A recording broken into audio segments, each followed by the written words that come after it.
Hey, it's Mel. We have a quick update on two things. One, there's a new free uncut episode of the podcast on Patreon.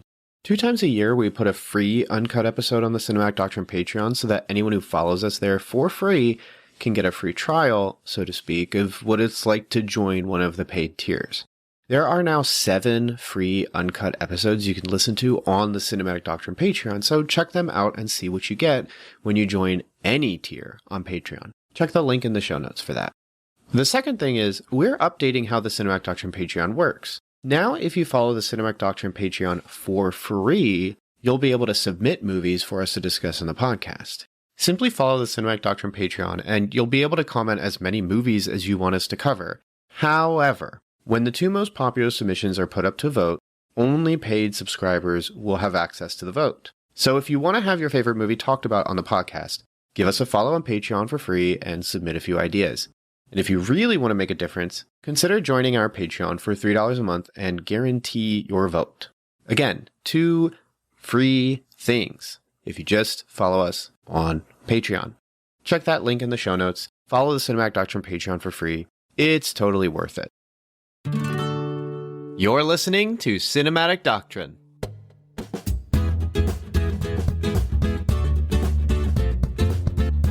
So, hey, if you just press play, you're missing out on a 32-ish minute discussion on at least our healthy do's and don'ts of physical media collections, and how when it comes to, as people who are, Shirleon is an archivist, that's what they went to school for, they have a master's in, and then for myself, as someone who's a big fan of music and movies, I own a lot of things, that there are some things you learn along the way that are good practices for purchasing media and not so good practices, things that you realize that was a waste or silly, that you decide, you know what, maybe someone else would do well to know this. So we talk about that, especially during a time of the digital age where it feels like the things owned by people are more just rented in perpetuity and could be gone at any minute. That discussion is exclusive for Patreon people. If you are joining the Cinematic Doctrine Patreon for $3 a month, you can actually gain access to that discussion. It's included at the very beginning of this episode. So you go to patreon.com/Cinematic Doctrine, you join for $3, and then you find this Vertigo episode and press play. Immediately you're hearing new stuff. You don't even have to wait. There's a bunch of other benefits to joining on Patreon. You'll be able to hear about those as you're listening to this episode. But you did not press play because you want to hear a call to action. You press play because you want to hear a movie discussion on the film Vertigo. Now, funnily enough, you will get another call to action because Vertigo was selected by people who are on Patreon. If you're on patreon.com/Cinematic Doctrine and you follow us for free, you don't even have to pay. But if you follow us for free, you can submit movies for us to talk about on the podcast. And Vertigo, if I recall correctly, was one of those movies that one of the free members submitted. And then the 2 most popular movies in that thread are put up to a vote. Now, the vote is only decided by people who have joined financially. You have great influence when you are just a free member. So as a free member, go check it out. And I'm sure by the time this goes up, actually, you'll be able to go and submit a couple movies and, make a case for us to talk about it on the podcast.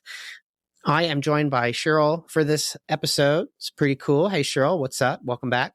Hello, yes. I've been dealing with my cat who keeps getting himself stuck somewhere. So my This is apologies cute. for walking. He is. He's adorable, but he's an idiot because he goes in, he wants to drink from the sink in the bathroom, but the door of our bedroom bathroom just closes on its own.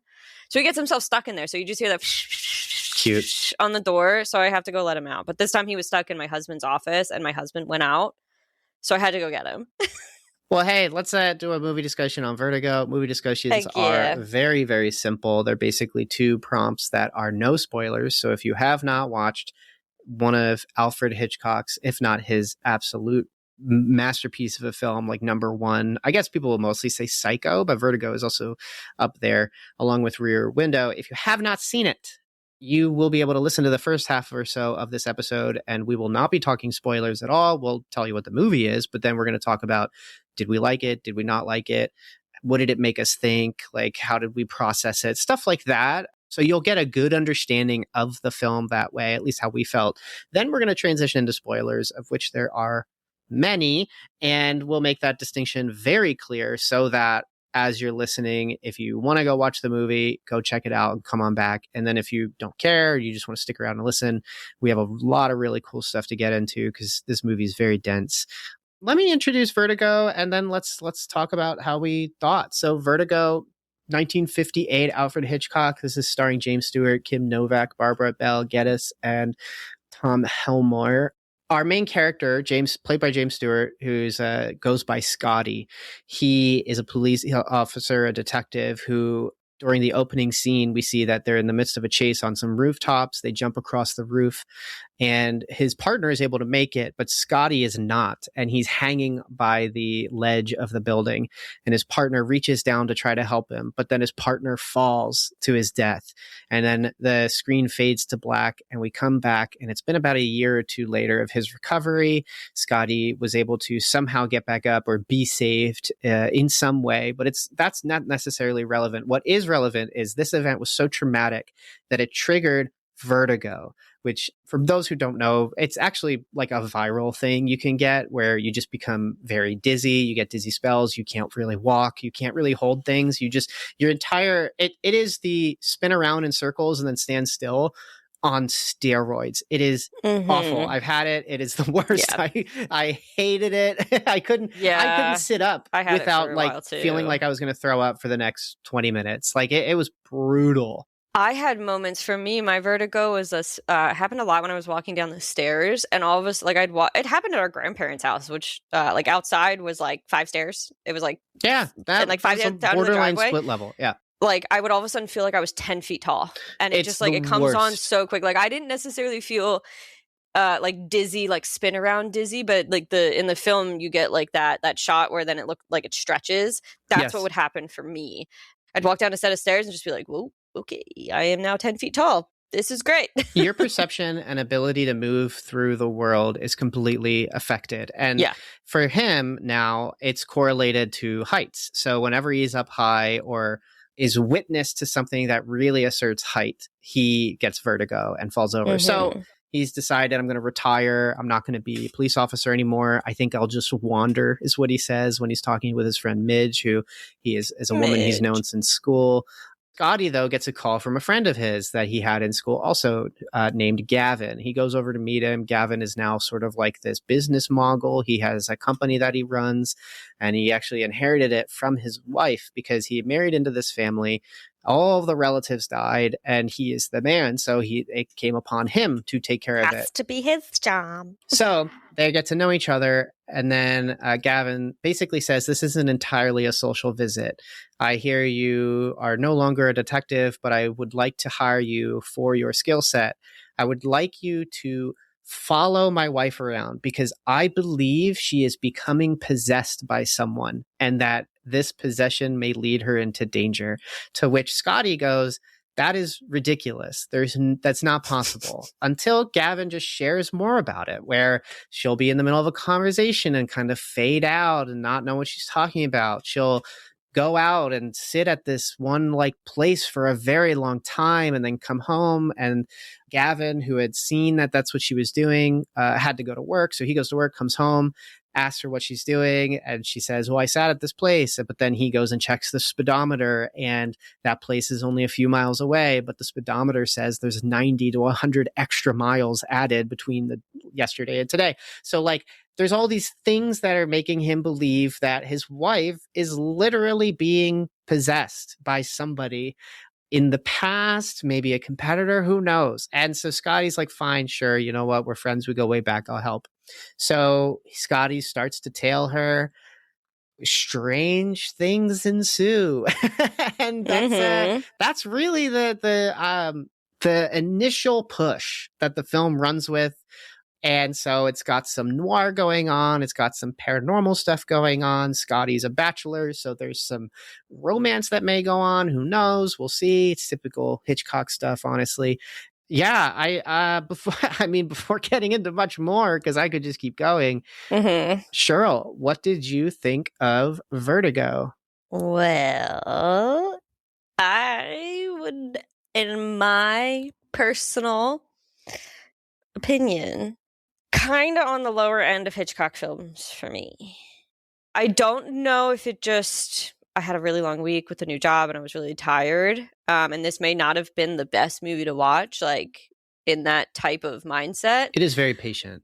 It is very, I personally found, like at one point I paused it to say something to my husband and I like did a double take because I paused it at 44 minutes and there was an hour and 23 minutes left. And I was just like, what? Runtime is 2 hours and 8 minutes. It's pretty long. I was not expecting that at all. It did hit and scratch all those itches for what I like about psychological thrillers. This actually, and you may have known because it does come across the title screen. This is actually based on a French novel, French short story, which I am currently reading. I only just started last night, so I can't speak too much to it other than the fact that Scotty is a jerk. Well, Scotty, I don't know how to pronounce his French, the French name. The French equivalent, but his character in the book, absolute jerk. We can get into that for some comparisons again later as we talk. But I can see that it would do, I think the story does well as a book or a short story.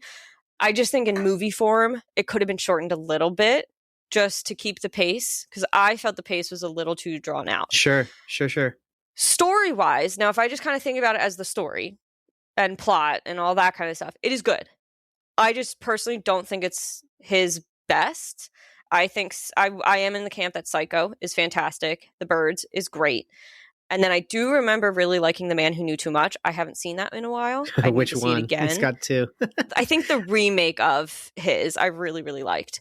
So I'm not going to say this is awful. I'm not going to say I didn't hate it. I just didn't enjoy it like I was expecting to. But I'm ready to be proven wrong. And as we talk about it, and I think about it like a little bit more critically and like have a conversation with someone who may or may not have liked it just as much as me, might change my mind a little bit. But I think I'm firmly in the middle and feeling very mid. Your point about pausing it and then going, whoa, there's so much left. I thought it was paced really well, but I did pause it at one point because I thought Kat was going to get up and do something. And yeah, I saw there was like 20 minutes left. I was like, whoa, there's still some movie here. Like, it was interesting. And the movie has an intentional point of that where it's like, oh yeah, okay, we still got movie. But also if you're struggling with the pace, like that can be more threatening than anything. I finished the film and just was like, that's the best effing movie I've seen. like I was like, oh my gosh, like that was so good. And Catherine's like, you are just in some post-movie high right now. Like, really? I like the ending hit and I was like, wow, like it was so impressive to me where the film, and I was already really into it. Okay. During that first act, which I think is probably what's most challenging for a lot of people because a lot of it's just driving and watching and there's a lot of thinking, which is very noir. And it's not telling you anything. Comparatively, as I was doing my notes and thinking about the film as a noir, I kept thinking of Dark City. The theatrical cut of Dark City is so briskly paced that there's no thinking. I've seen the director's cut of it. It's paced way better. But that film has sci-fi stuff in it and weird, scary Slendermen that float and stuff. So like there's more visual spectacle going on. Whereas here, the opening parts of the film are the mystery of, is this a possession movie? Is she crazy?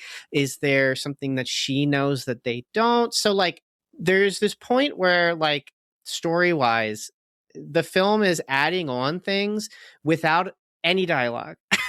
And you as the audience really just gotta like either find that worth it or find that like, okay, I want you to do something with it. I found it worth it, but I could totally get someone watching that and being like, no, Hitchcock, I don't want you to give me the toys to play with. I bought the ticket, entertain me. And that's totally valid. Like, but I don't necessarily think that that's where you were, but like I could see, because I've seen other people kind of feel similarly about it, but I loved it. I was just going to say that like the way you're describing that, like I'm perfectly fine being able to, and I don't think you're saying I'm not, to pick up the toys of the movie and like kind of play on my own as I'm figuring it out. I can definitely do that. And Lord knows I've done that. And I think we've even talked about it on this podcast before. And I love movies like that. I think for me, it might be something I need to like maybe rewatch and like kind of turn it a little bit more into an experience, because there was maybe even a little bit of like, oh yeah, we're recording, I gotta watch this again. I had a really busy week, so I was forgetting, and then I was getting home late if I was closing, so there was a little bit of that, and I'm fully aware that could have colored some of it. Oh, that gets me too. So if I turn this into a little bit more of an experience and like really watch it, ambiance it kind of thing, I think for me, I don't even need like the dialogue to explain, because like I knew he was like, as he's driving and following her. Yeah. Like you see that he's thinking, he's having his little reactions. I almost think it may have like I may have been distracted by either the music or just like the driving itself, like looking out the window and being like, stuff just looks a little off. That taxi is supposed to be in front of him, like, and he's driving. So I think there was some distractions there. Hey, don't forget, there's a lot of fun content missing from this episode because you're not listening on Patreon. Head over to patreon.com/cinematic doctrine and support for $3 a month to gain access to uncut episodes with upwards of 40 minutes of bonus content each. You'll thank me later. Let me make a comparison with Dark City again. The first third of that film is this noir of a character who wakes up, has no memory, and the apartment he wakes up, there's a woman who's dead. And so he's like trying to figure out who he is. He's trying to like see, do I even have it in me to kill someone? Because if I do, then I guess I did do it. And he thinks he can't. And so and he doesn't really talk a lot in that opening bit. He's mostly just walking around and observing and experiencing. But what he's experiencing is a woman is murdered.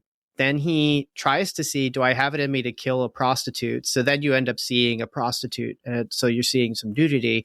And then he's like accosted by floating, bald, scary men. Like there, that is to make a really stupid comparison, that's the same stuff that happens here, except there it's like sci-fi and spectacle. Here, even one of my later notes is like, this is a spectacular movie, but there's not really spectacle. It's he's driving. Like, they go to a graveyard, he walks around, like, and I was like, yeah, this is awesome. But like, that's not really like big movie stuff. That's like very grounded, and it's definitely not. And I think that's to me like what was so awesome is it's so grounded with this like, is this a possession? Is there ghosts? Is there something terrible and supernatural taking place?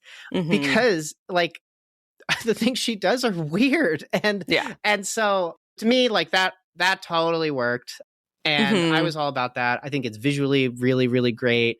I think the cinematography has a good mix of practical, we just need to shoot this, let's have some intention here with like how we want to frame it, showing us scenes that are going to be important or memorable, like callbacks that are made to certain visuals that are going on, as well as setting and lighting, the usage of characters in shadow versus characters in the light and how those correlate or have relations. I think the music's really great. I really loved how it kind of carried the film. To me, it felt like the music knew the film already, which is a silly thing to say, but as a character, it knew where it was going. So it was like it had to implant like these emotional things as if to say like, get ready, get ready, get ready. The dialogue, as I am, because I haven't watched Hitchcock since I was probably too young to remember any of it, but his dialogue is so good, or at the very least who he works with, because like, it's this perfect balance of being like that fictionalized, perfect way you wish you could speak, and then also very natural, relatable things spilling out of characters that are human or embarrassing or awkward. But yeah, it's so witty, it's so clever, it's wonderful. And then story pacing. I mean, I was on board. I was ruminating with Scotty the whole time. I was constantly curious. I think it's measured well. To me, I thought it was just like the perfect length. 2 hours and 8 minutes is intimidating. That's not going to change. But I think like it's worth it.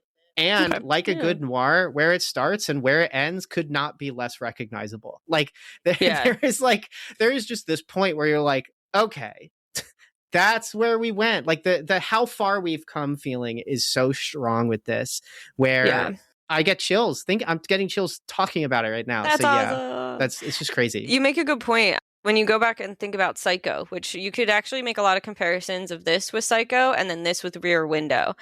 But with Psycho, it's like two different movies you're watching, because you get the beginning with the woman and then the man who comes to look for her at the end. Right. So like it's two separate movies. This is very much like that. You get the before and then you get the after, essentially. Yeah. But Hitchcock does seem to do that very well, this like split of movies. And I definitely agree. Like that's because I like the second half a little better. And I think for me, the first half just needs to be tweaked just a little bit. The second half is so weird in a good way. But I agree. The dialogue, like I was like the acting was great. The dialogue was great. Like It's all of so that was good. great. I just, Yeah. for me, there just needed to be like a little bit of a tweak. And honestly, if the tweak is me, that's fine too. Like if I need to be tweaked and like watch it in a certain setting, maybe a that's rewatch fine. in the future. Like, because the way you described it, I thought, oh, I wonder if Shirl watched this in a packed theater. Like really being engrossed in it. That's fair. I could have been just very distracted. Yeah, that could totally like, impact it. and like been like, oh, like this is just so long. Like I think I also went into it because I had known I've seen the movie before and I was vaguely aware of where Did you it was remember going. the stuff that happens? I remembered some. I remembered Okay. a couple of parts. I didn't remember anything. It was all a shock. I think what honestly threw it off for me was pausing it at the 44-minute mark and realizing I still had like a whole movie left. Because I think I'm on the outlier because then Thomas is looking it up and he goes, this is apparently his magnum opus. And I'm like, excuse me? Yeah. Some people consider this like his greatest film. I am prepared to be completely wrong. Like, I have no problems with that. Like, I have no, it's weird. I don't want to say I have I sound like I have strong feelings about this movie, but I don't have strong enough feelings about this movie that I'm going to defend my point on not really liking it this time around. It's a case of, correct me if I'm wrong, even one of his quote unquote bad movies is probably still better than some great movie nowadays. Oh, 100%. Right. So like you're going like, oh, what do I want? Do I want the gold ring or the gold necklace? Oh, well, I don't really like necklaces. Like that doesn't, it's still a gold like necklace. It's just, but yeah, because I totally get that. There are plenty of movies that I'm like, well, it was better than so-and-so's best movie, but I think this is his worst Like, movie. give me this over watching like Zack Snyder's Justice League. Kind of thing. Could you imagine someone's like, Vertigo's okay, but Zack Snyder's Justice League, that is peak. I was trying to think of like a better comparison, but like I couldn't think of something off the top. But like, yeah, like I would watch this again, like for sure. My section about what did it evoke in you is about iPad kids, so maybe that is going to be the case. But when I was reading ahead and I saw that, I was like, oh shoot, am I an iPad kid? No, you're good. You're good. I'm definitely not, but it just was like, oh crap. Too funny. Yeah. Well, let's get into what it evoked in us. What did it evoke in you? What did I write? Now I'm just like, man, I don't want to say anything because I'm like, I'm negative Nancy over here. So I did feel some boredom, but we've been through that.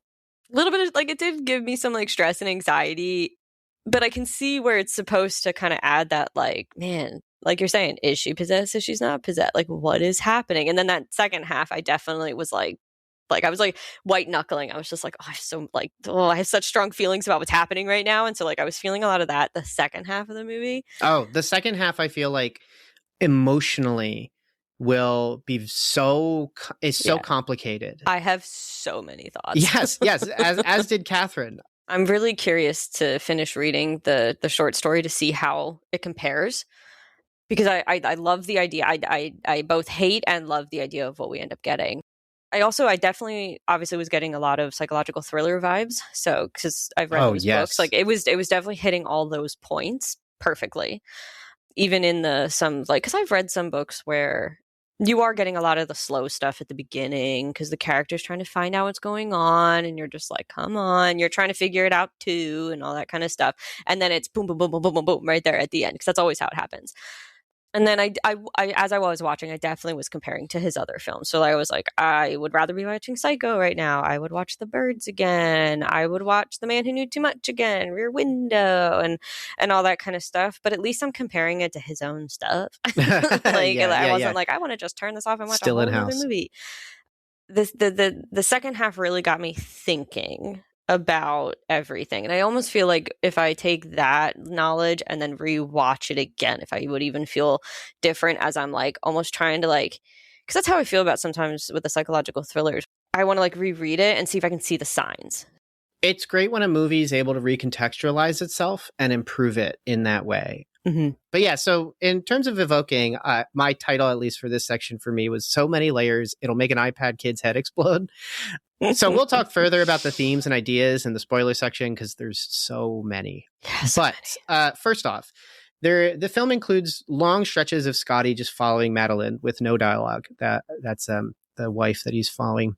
There's also only as much information as Scotty learns, and he doesn't ever just list off the information he has. So if you miss something, like, oh well, like, so that's tough. But it gives you space to really think your own like idea of what's going on. You're investigating with him. The mystery nor its solution isn't really that clear. Like, you don't start the movie going, oh, I bet it's this. Let me see if I'm right.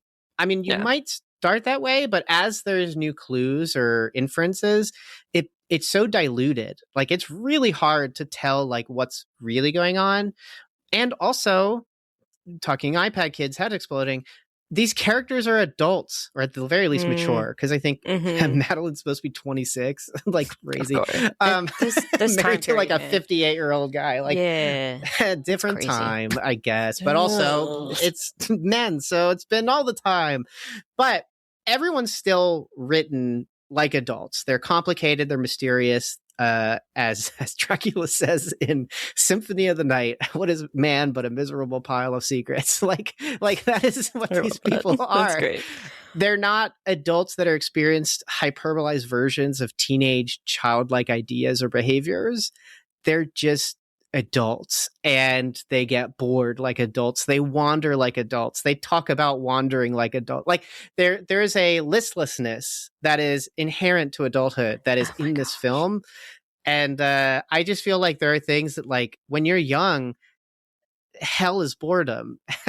So like the fact that this movie just has points where, like, what is it, there's like a cutaway to Scotty and he's like in his couch, but it's so used that he's like being swallowed by his couch.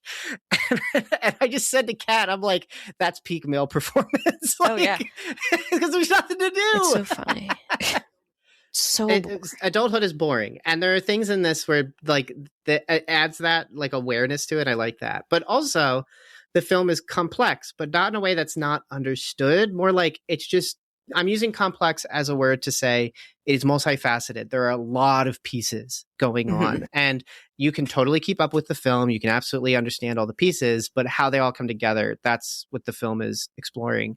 And I found it really profound. I think the way this film is really kind of showcasing or talking about things like life, death, justice, desire, past, present, memories, fantasies. There's so much that like can't even be listed. I just think this film cleverly uses this genre to explore a lot of human life stuff. And it's just encouraging you to feel a lot of things, even at the same time. There's moments that are very lurid, very interesting, very thrilling, very upsetting, very melancholic, confusing, romantic. Everything is here. So why do I make the iPad Kid mention? Well, two of the biggest movies of the last few years, Barbie and Superman, end their films with blunt monologues where the writer just tells you what the movie's about. And that to me is, I liked Barbie more than Superman. Superman I thought was fine. But these are the low points in both films, in my opinion, because it's stupid. I think it's so stupid. It's like, I got it. I know what the movie's about. Vertigo this is the point from earlier. Vertigo is spectacular. It puts a lot of work to greatly impact the audience, but it's not a roller coaster the way Scorsese criticized Marvel movies. This isn't a clear-cut spectacle film. There's thrills, but there's not really action set pieces or violence. There's sleaze, but there's no overt sexuality or nudity. There's catastrophic developments, all without a giant space laser. It feels like a movie that is... It's just nice to watch a movie that's not made for everyone. Like, this isn't trying to do a 4-quadrant movie. This movie isn't going to be interesting to people who are young men or young women. I just think this is a movie for adults. And I really like that. So if you want to really enjoy it, you have to have kind of lived a bit longer to kind of get it. And I look forward to watching it when I'm older, because the film is so much about the past and about the hauntings of the past and stuff like that. And so the more past I have, I think the more devastating this movie will be to my psyche. But I digress. Any thoughts before we go to spoilers? No, just that I feel a bit like an iPad kid. No, it's fine. I think this is definitely one, though, that I don't want to just sign off and be like, I am not interested. I don't want to watch this again. Like, this is one that, like, this type of discussion, and I think this is important for stuff like this when it comes to any type of thing you're kind of talking about with someone, is like, you're encouraging me to see it, to like go back and watch it again and like maybe look at it a little bit differently, a little bit more critically, take what you're saying and kind of apply it to it, but then also rethink. And if I come out of it and I'm like, still don't really like it, that's okay.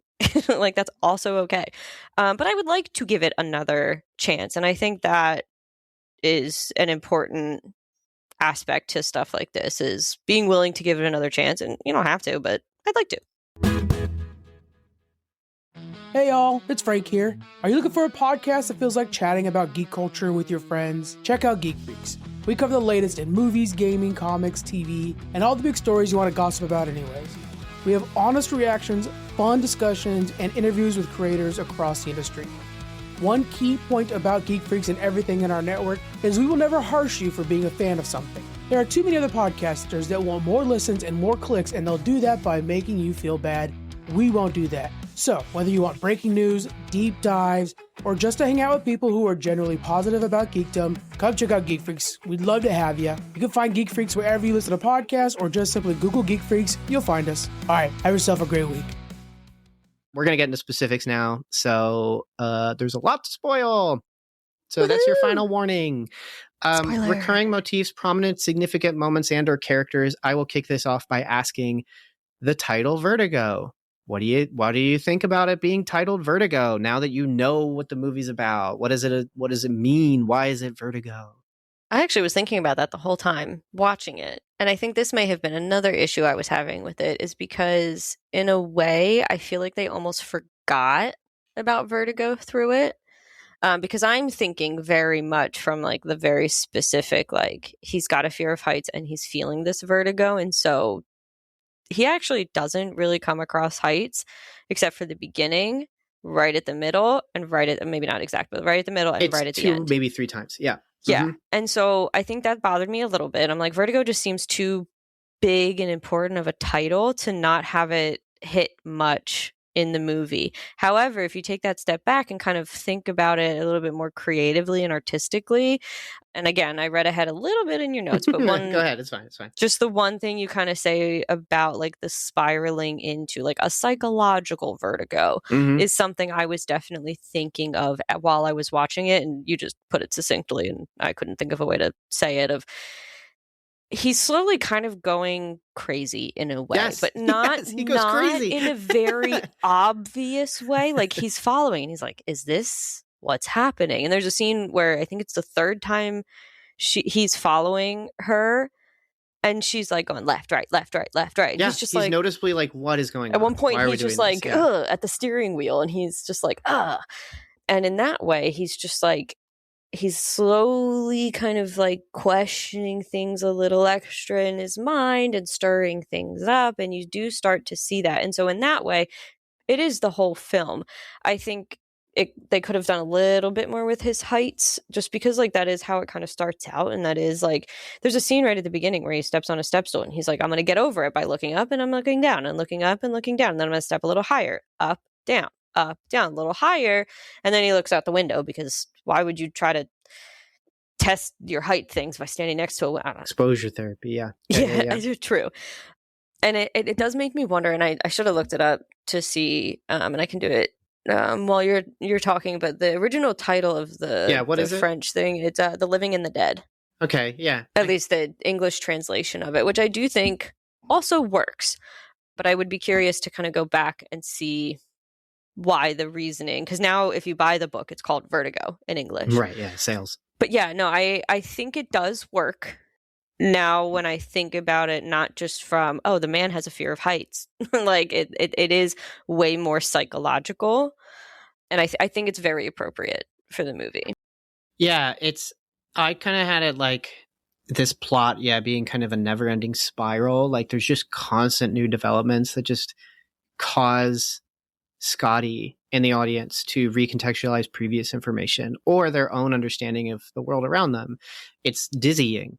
And like even by the ending, especially by the end of the film, I mean, the amount of times I'm going over and over through the plot, going, oh, though, like that means that, or oh, actually, I had that wrong, and then going, oh, no, wait, I think I'm wrong again. Like it just keeps going on. It's just like there's like this unraveling to it, but it's also more like a suffocation. It's like going in deeper. That's so much worse. And like the experience of Vertigo, it's disorienting. It's viral. Like as the information is shared and it's spread, it's worsened, and it's the whole body. Like everything about. Like by the end of the film, Scotty's ability to almost like comprehend reality to his deepest core when it comes to love, affection, justice is just has to be decimated, has to be completely rendered inoperable, incompatible with life itself. Like there is so much that's like so deeply affected by the final moment of the film that like it's like an incredible tragedy, honestly, like unbelievable tragedy with how it goes. I wanted to kick that off there, but I do want to hear what you have: recurring motifs, prominent significant moments, and or characters. What do you got? So I noticed a lot of shots that played with distance. So there's a lot of shots looking like where the camera's kind of probably waist level and then angled up towards a character's head. Very typically it's Scotty's head. And so you kind of get that like he's very tall, distance kind of thing. But then it's also capturing like a tall tree or a tall building typically in the background. And then you see like an expansive sky. And then there's a few shots, although the only one I can really think of where like a depth of field is played with is when he goes to visit his friend, when his friend's like, yo, follow my wife. He sits down while the friend walks into like a separate room to like make a drink. And we come up very close to Scotty's face. Like it's almost like a third of the screen. And then you see the friend in the background, but the way they've decided to play with the lens is a bit of a depth of field kind of thing. So it almost looks like the friend is much further. Like I'm trying to think of, I get you. It's very similar to that feeling of, and they do this in the movie all the time too, where like you're looking down a hall and then all of a sudden it stretches. Right. It's that, but a little bit more stable and almost like your only vision, like the photo is set up to make you feel that without actually giving the motion of the stretch. So that's done a lot too, and that obviously is evoking like the vertigo, both the physical aspects of it and this emotional, psychological aspect of the vertigo that the character is going through. I wonder if scenes were shot like that during moments of like lying, of moments that you couldn't trust, because with the film's revelation and that scene in particular, that would be a curious, like maybe it's giving a bit of a hint of where it's going to end up going. Yeah, kind of like this isn't a spoiler of Shutter Island. I'm not going to spoil it, but the use of fire in Shutter Island has been observed to be correlated with like a particular symbol. And when you then rewatch the film, having seen the film, you can kind of see that consistent. So I'm curious, like maybe they did something like that here, because I also noticed it. I feel like the same thing was done towards the end when Scotty has Madeline over after she fell into the water. When he reaches to get her more coffee, they touch hands. The way it's shot looks very strange, to the point where it looked like, is this green screen? Like, is he actually there and like they're going to do something? But like, no, they didn't do anything. But yeah, it was visually different than all the other shots of that scene. For me, I had haunting lies, desire. So the past, you have Scotty's tragic backstory that he blames himself for the death of his partner, and is also where he contracted vertigo. And it's then associated to his fear, his lack of control. It's this like impermeable reminder of his like finite, fallible ability as a man. He's just confronted with this limit to his power, or that there is a point of powerlessness. He may not be in it, but there is a point where it becomes present. The plot kicks off with this idea that Madeline is occasionally being possessed by the spirit of a dead woman, later found out to be a great-great-grandmother, a woman who lived a tragedy. This is like the big spoiler I'm about to mention. That is not true. And it turns out that Madeline is actually a hired woman to play the man's wife. because through convoluted means, it is a setup to have that man kill his wife, inherit all the money, and then run away. If you haven't seen the movie, it's not going to make sense. But if you have seen the movie, keep up with my thoughts. You essentially have this whole ordeal that ends up not being true, but you have this ordeal constructed around Gavin's plan to murder his wife, and then Judy's complicity in the charade is built around things in the past and kind of looking to the past, haunting kind of like ruminations of it. San Francisco's architecture is also evoking civilizations long past. Civilizations, mind you, that I, as far as I know, did not set foot in the Americas, which is very interesting because, like Madeline, this is like this facade of beauty and character. It's not authentic. It might be real, but it's an imitation.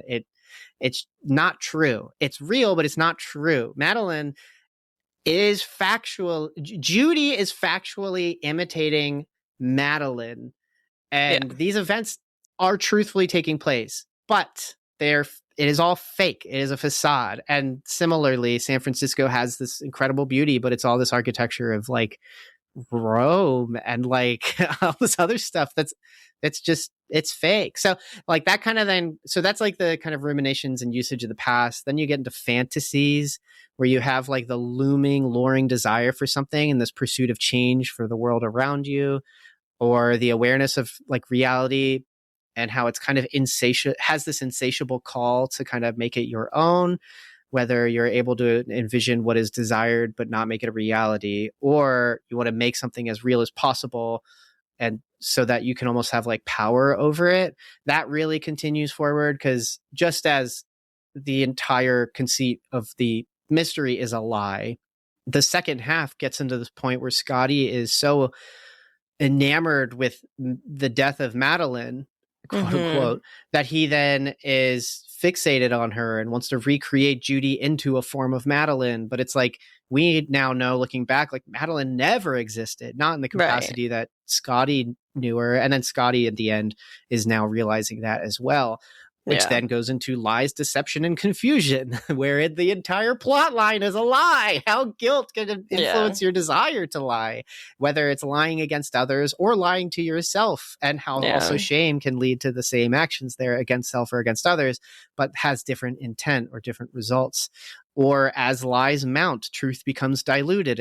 It's so much harder to ever believe certain things because of lies. So you have like, does Judy really believe Scotty could have loved her, when Judy is like, okay, like what if I just put on the Madeline stuff? But she also has the internal tension of like, but I don't actually know if he loves me, because like he never knew me, and that he only liked this person that technically doesn't exist. Or like, could Judy really believe that she could actually give up her life to be this Madeline version? Or was Judy's love for Scott ever real, because Scotty is a man of the law? So like the second Judy reveals the truth that she was complicit in the murder of this man's wife for money and profit, what is he going to do? And she can't really keep it secret. Scotty has seen her naked. So there's only so much you can do before that, which when you bear yourself emotionally or physically, there is nothing between the two of you. And this film is nothing but secrets between everybody. So there's that. Or does Scotty even know like what part of him presides over the other? His desire for knowledge or justice, or this romance that kind of just caught him off guard. And so that's just like 6% of the movie. Like there's so much, but like I really couldn't stop thinking about just like this. The film is very melancholy, and that settles in very early, I think, because the tragic opening kind of sets up Scotty as this character of a man who is like, I'm kind of over the hill, and now things are kind of just like settling down till I finally reach my grave. And then the rest of the movie has awareness of death constantly. There's characters walking in graveyards, this idea that a character is being possessed by the dead, this nightmare of witnessing and seeing an unmarked grave, but knowing it's yours. The actual nightmare sequence in the middle of the film, which is great, just such a good moment, so on and so forth. It's just, it's all there, and it's very sad. And it's I imagine if I rewatch this film, I will be much more emotional knowing what I do now. Because towards the end, I didn't cry, but I was definitely feeling everything very strongly. Yeah. Where like, oh, this is very close to getting me. But so anyways, those are the recurrent like things I kept seeing. Any thoughts before we talk ending? Not really. I think you're definitely coming at it very differently, which I think is pretty awesome than the way I think about Scotty. If I am picking up what you are putting down, you find him a very tragic character and kind of like him to a point. He's tragic. I think Judy is incredibly tragic. Oh, I think she's in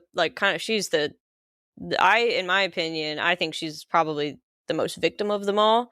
The greatest victim is the wife, the true wife. She is the real, and that's part of the dilution of truth. Like, because we grew close to these characters, but we then start to lack trust in who they are. But yes, Judy is a great character who one of the most you learn enough about her to like really be like, oh, this is like deeply sad. And so used to help a man kill his wife. The 100% true victim of all of this is the wife. And who wins? That man gets off. He wins. He does. Yeah, he gets away. Who knows where he is? Yeah. And then I would say Judy is like 95% victim because she could have been like, this man, like, gone to the police. This man wants to kill his wife. Like, there's always that. But then he probably scared and manipulated, all that kind of stuff. Like, and all for money to stay in the same apartment. She's all of that.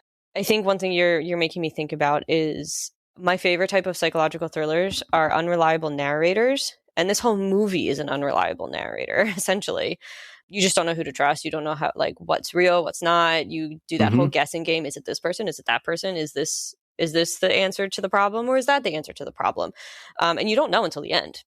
And that can be very satisfying or very annoying if you were hoping to get it right this time around.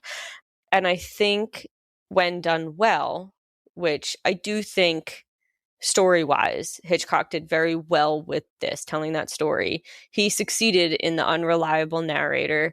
He succeeded in making me dislike the characters that I should dislike, and in certain ways, but while also still feeling a sense of like, I understand what's going on, and there are points where I do feel bad, but this character is making very bad decisions and is not being a good person. Scotty at the end has gone mad. Scotty, I do not like Scott. Like, Scotty is probably my least favorite character, even though it's like all about him. But like, I don't think he's a very nice guy, just all around. I feel very bad that he struggles with vertigo. I feel very bad that it happened and was like kickstarted because of the death of his partner and like all of that. But like, he's still responsible for all the actions and the things that he does. And he's just not a nice guy. His counterpart in the French novel, way more of a jerk. Sure. Like, way more of a jerk. And so they definitely toned that down. No, I like a lot of your points. I think it's what really makes me like the different aspects about this movie is that it hits all the right boxes for me for a psychological thriller. And Hitchcock, this is why I love Hitchcock movies, and put that in kind of the category of horror in a way is I like that psychological They're very aspect psychological to it that makes you think, because it's very realistic. Like, you're very rarely going to come across a slasher that is going to try to kill you at camp, or a nightmare dude who comes out of your dreams to try to kill you. Like, that's probably not going to happen. But a broken man, you'll see them every day. Yeah, exactly. You may not know this, but the easiest way you can show your support for Cinematic Doctrine is to rate and review the podcast on iTunes, Spotify, or wherever you listen. So press pause and share your thoughts. We'd love to hear what you have to say. And then press play again so you can hear the rest of the show. Yeah, the amount of layers emotionally during that third bit when we're following Judy mostly, and Scotty is trying to manically recreate her into Madeline. This is where I hated Scotty. There's so much going on where you're like, does Scotty know that Judy was Madeline? Like, because he is a detective. Oh, yeah. So like, is this part of his long con to wear her down, to make her confess to the murder, to the because if she could confess, then technically I guess they could somehow get Gavin and arrest him. They would have to do something internationally, I guess. But like, that is still on the table. Or is he totally like brain broken and just like in full on manic mode? But also, Judy is emotionally distraught because of him doing this. But it's also like the result of Judy doing this for some money, like, but also then like Judy could just tell him, but also can't because of the money and the murder, but also be like, it's so good. Yeah, she's really, I think in this case, like she's really stuck and doesn't know what to do. And like, we don't know. Obviously, the only thing we know about her childhood is that her parents, I think, are still alive and they live in Kansas and she grew up in Kansas. If it's to be believed, yeah. If her story, that is very true. She could be lying about that, though she does just show don't driver's know. license. We don't know. Well, let's get into the ending because I think that gets into one of the like best endings a movie's had ever. Like it's so good. Where after all, I know typically on Cinematic Doctrine fashion and most podcast fashion, you try to explain the ending. I'm going to be skipping so much because it's just so much. So if you haven't seen the movie, sorry, but it's a lot.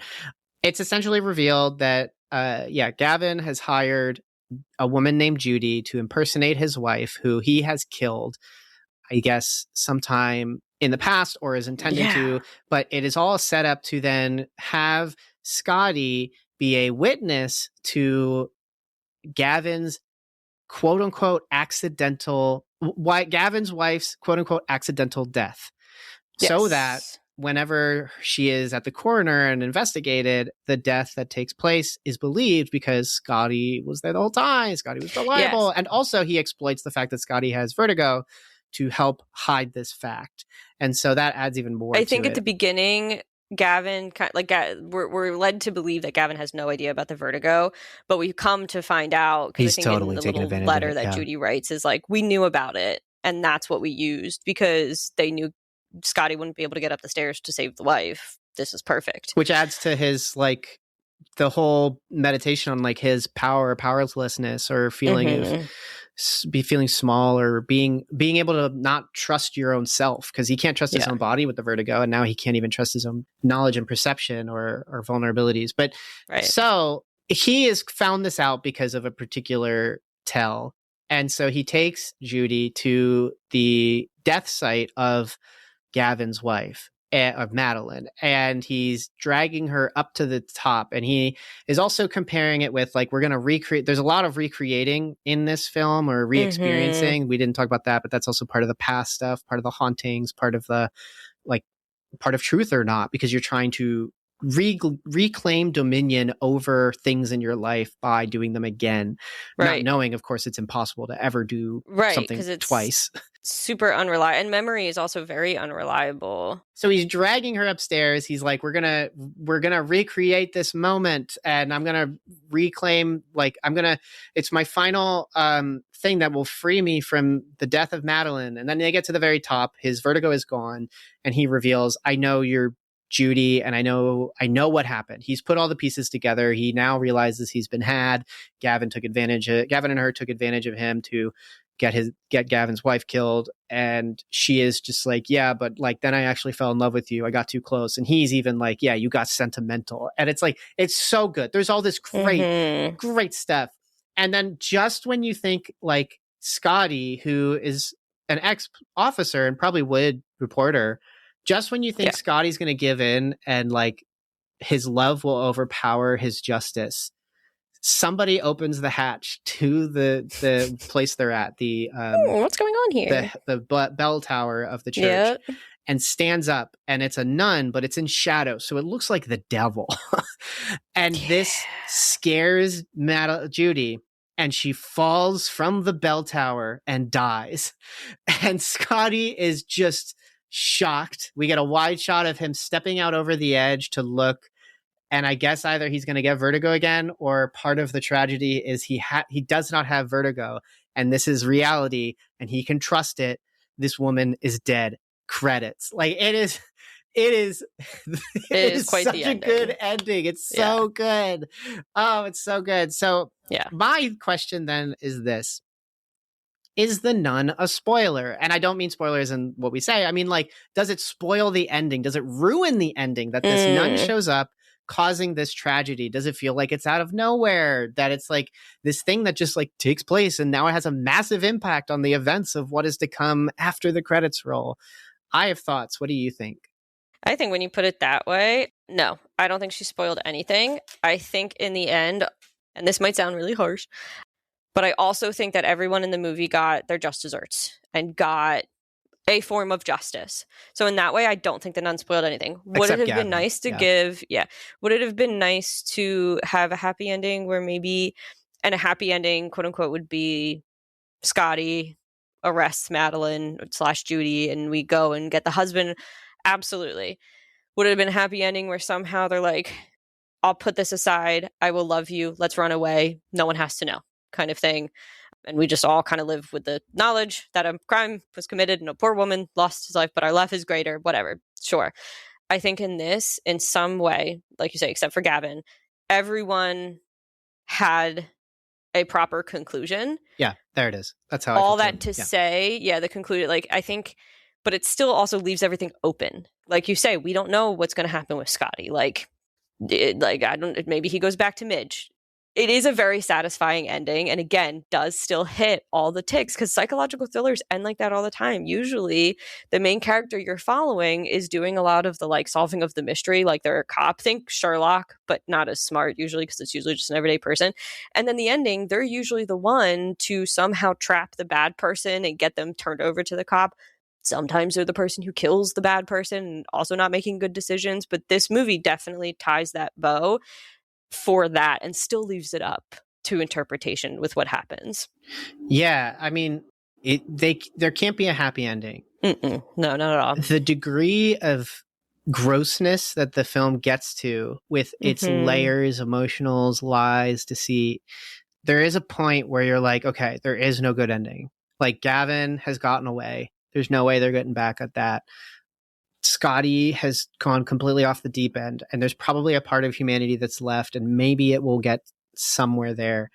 And then Judy is horrendously tragic, but still complicit. And so something's going to happen. And to me, like, the ending, that like choice, even to just like have a nun just was like, I heard something, and then have this incredible impact. It makes sense to me. It feels like every theme has shown up, because like Scotty isn't a detective at the time of the film, but he does kind of stand in as like law and justice, even though it's a little offbeat, criminality, goodness, stuff like that. All of that's even still in the film, as well as stuff like love, or even the possibility of like the supernatural or ethereal, because you have the concept that Madeline is being possessed by a vengeful dead relative. And then as the film continues and you kind of get away from that, the real thing that lingers is sort of the haunting idea of the past affecting the present in ways that almost seem unnatural. And so the supernatural is in the film constantly. So to have someone who represents a sort of medium between the real world and the supernatural, a nun appearing at the end, causing such an incredible impact, looking like the devil or God walking into the room, shadowing themselves, like that, to me, like that was like the perfect ironic tragedy to the film. It felt like God stepping in going, okay, playtime's over. Like, justice is now coming. Like, because Scotty, it's silly to say, but Scotty's great sin is like, he starts to have an affair, but then it turns out he didn't. Like, I know he like reconstructs Judy, and that's like the layover of it, but he didn't kill someone for money. He wasn't tricking somebody and causing them to fall in love with them, which, okay, that wasn't like Judy's intent, but it took place, and she kept running with it for money. Yeah, the supernatural stepping in to say like, it's time to die. That just tracks. So yeah, I think it's just great. I think the ending really like sends you home with so much to process and think. It's the tragedy of death being at the end there is so significant, especially with its constant hand hanging over the film.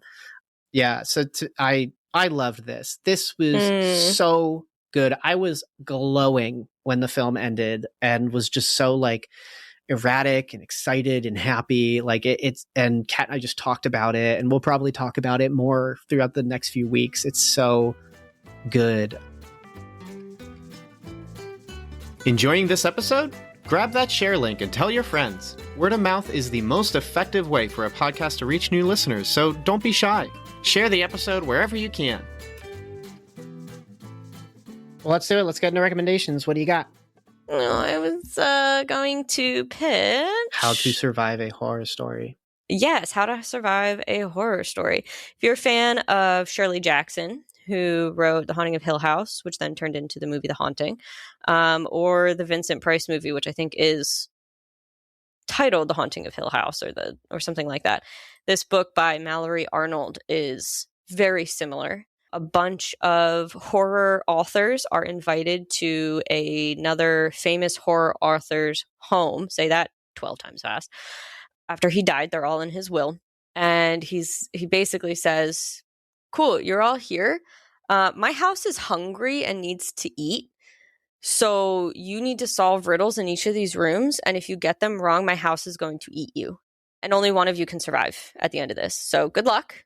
All of you are buttheads. I like none of you. And my house is hungry.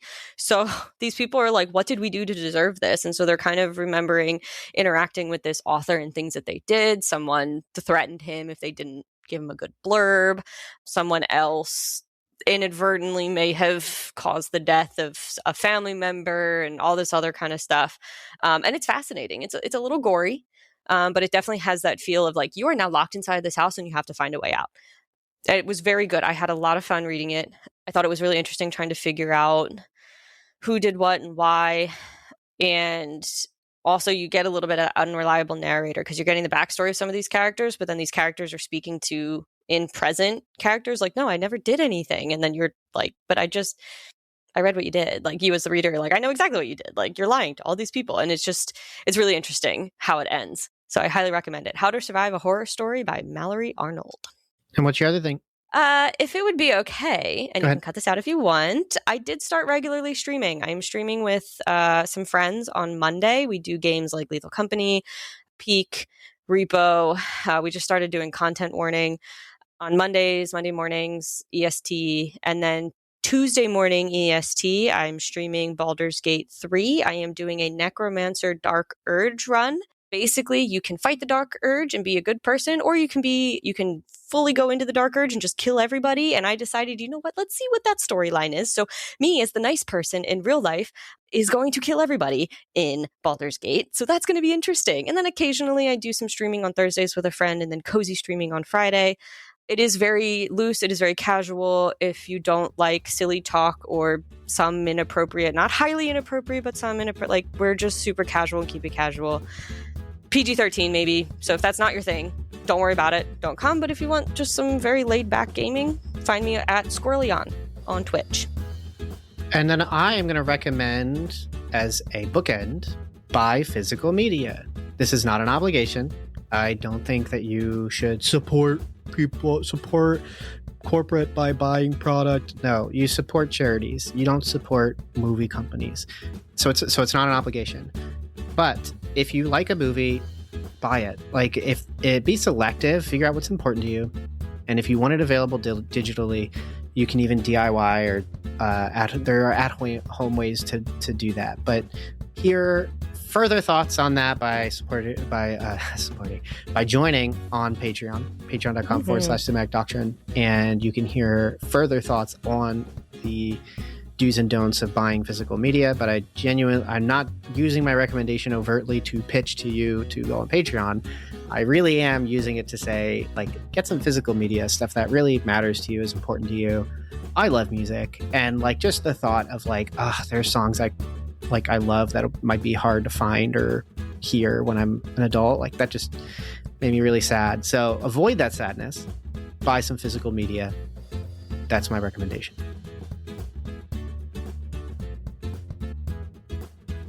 Thanks for checking out this episode of Cinematic Doctrine. If you enjoyed the episode, give us 5 stars on whatever podcast app you're using. Oh, and don't forget to subscribe, too. We put out stuff like all the time. If you're listening on YouTube, hit that thumbs up and leave a comment. It helps the algorithm share our stuff around, and I see them, so I usually reply. Also, if you support on Patreon, you could have totally heard this episode early. There's a bunch of other benefits to supporting on Patreon, so head on over to patreon.com/cinematic doctrine to learn more. Speaking of Patreon, thank you so much to our Art House Theater tier Patreon supporters. Thanks, Thomas, Shirleon, Mom, and Dad. Your support is greatly appreciated. Until next time, stay cool. Sheriff, we got a lot to talk about. Welcome to Twin Peaks. I'm your Twin Peaks veteran, Special Agent Matt Hanna.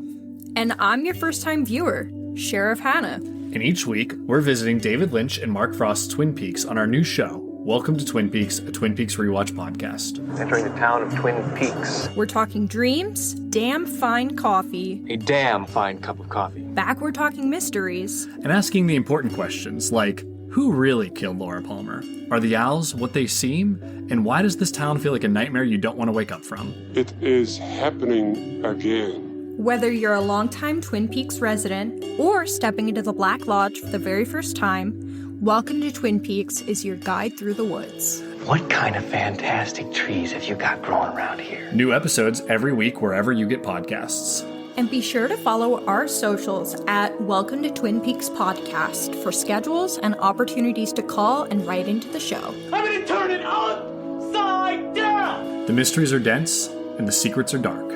We'll see you in Twin Peaks with a fresh cup of coffee.